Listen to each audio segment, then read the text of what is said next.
Hey guys तो अबे जल्दी बोल, कल सुबह पनवेल निकलना है। তো হে গাইস চলে এসেছি একটা নতুন ভিডিও নিয়ে। আর তোমরা তো জানোই আমি ব্লগ ভিডিও বানাই, তো আমি অরিন্দম, তোমরা দেখছো অরিন্দম ব্লগস। তো গাইস আজকে আমার ভিডিও বানানোর সেকেন্ড ডেজ, মানে দ্বিতীয় দিনে আমি কি ভিডিও বানাই তোমরা দেখতে থাকো। আর কি মুভমেন্ট তোমাদের কাছে শেয়ার করবো সেটাও সেই সবই দেখতে পাবে। আর এটা শুধু একটা ব্লগ ভিডিও না, এর মধ্যে কোনো ফানি ইন্ট্রো আছে। তোমরা শুধু ভিডিওটা দেখতে থাকো, ভিডিওটার সঙ্গে থাকো। আর চ্যানেলটাকে ফলো করা না থাকলে চ্যানেলটাকে ফলো করে দাও। चलिए शुरू करते हैं। তো গাইস আজকে আমাদের ন্যাডের পাড়ে মোটরটার পাইপ খুলে গেছে, সেই জন্য পাইপটা লাগাতে যাব। তো তোমরা দেখতে থাকো পাইপটা কীভাবে লাগাই, একটু যে তোমাদের সাথে শেয়ার করবো। আমি চলে এসেছি ন্যাডের পাড়ে, আর এসে দেখি কাকা আর ভাই অলরেডি ঠিক করা শুরু করে দিয়েছে। দাদু অলরেডি ঠিক করা শুরু করে দিয়েছে। পাইপটা গলানো হচ্ছে, কারণ এই পাইপটার মধ্যে এই পাইপটা ঢোকানো হবে।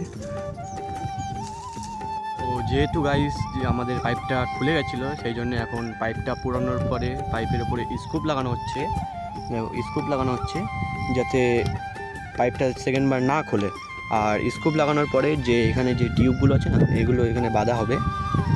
তো গাইস ন্যাডের এদিক থেকে ন্যাডের এদিক পর্যন্ত কোনো ঠিক ঠিকানা নেই, আকাশ থেকে পাতাল পর্যন্ত সবই সমান। তো গাইস পাইপ ঠিক করা হয়ে যাওয়ার পরে চলে এসেছিলাম ঘরে।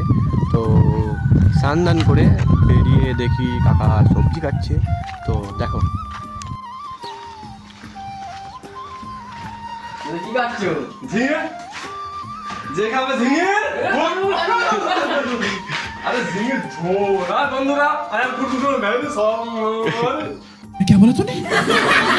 তো গাইস আজকের ভিডিওটা এই পর্যন্ত। যদি ভিডিওটা ভালো লাগে চ্যানেলটাকে ফলো করে দাও। আর এমন মজাদার ভিডিও পাওয়ার জন্যে তো তোমরা পাশে থাকো। তো তোমরা এরকম ভিডিও রোজই পাবে। তো রাধে রাধে বলতে ভুলবে না।